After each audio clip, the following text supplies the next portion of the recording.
코로나19는 아시아 전염병? 강 건너 불구경한 유럽의 비상. 아시아 지역에 코로나19가 퍼질 때만 해도 안이한 태도를 보이던 유럽에 비상이 걸렸습니다. 유럽 내 코로나19 누적 확진자가 10만 명을 넘어서면서 직격탄을 맞게 된 것입니다. 유럽 중에서도 가장 심각한 곳은 아직도 0번째 확진자를 찾지 못한 이탈리아입니다. 이탈리아는 이미 코로나19 누적 확진자 수가 4만 명을 초과했으며 누적 사망자 또한 전 세계 중 유일하게 중국을 뛰어넘었습니다. 다급해진 이탈리아는 지난 9일 부랴부랴 전국에 이동 제한령을 내렸습니다.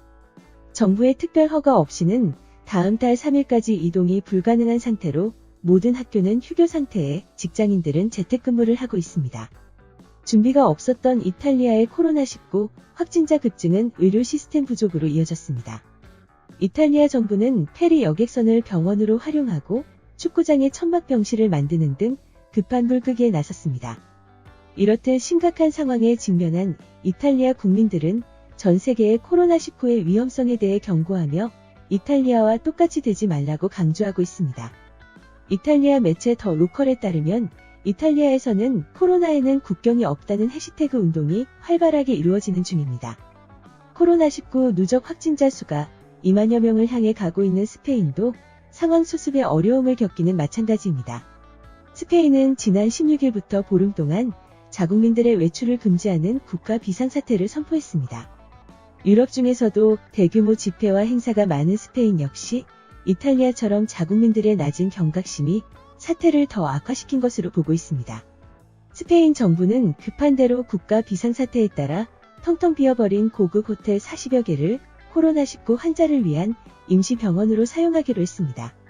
국경 폐쇄는 적절한 조치가 아니라고 주장하던 독일은 하루에 코로나19 확진자가 1000명씩 추가되자 국경을 부분 통제한다고 입장을 뒤집었습니다.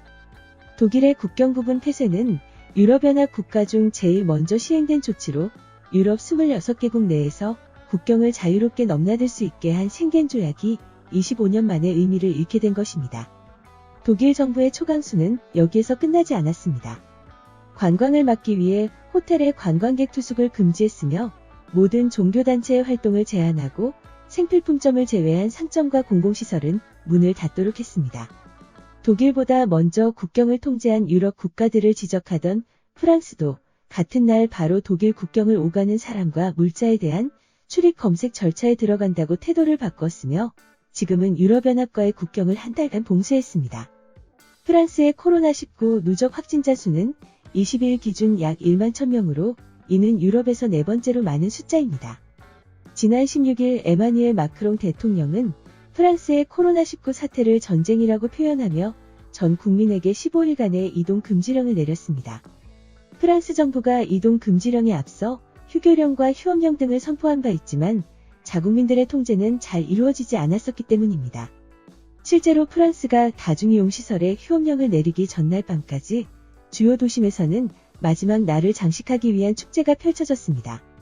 이러한 상황을 본 제롬 살로몽 질병관리본부장은 집에 있으라는 경고를 이해하지 못하는 자국민들의 안일한 행동에 개탄하기도 했습니다. 이처럼 심각한 상황에 봄이 되면 관광객들이 붐비던 유럽의 거리는 아직도 한겨울인 것처럼 썰렁하기만 합니다. 코로나19가 유럽에서 대유행으로 퍼지고 있는 만큼 유럽 시민들의 인식 개선을 통해 아직 찾아보기 어려운 사회적 거리 두기 운동을 모두 실천하는 날이 하루빨리 왔으면 좋겠습니다.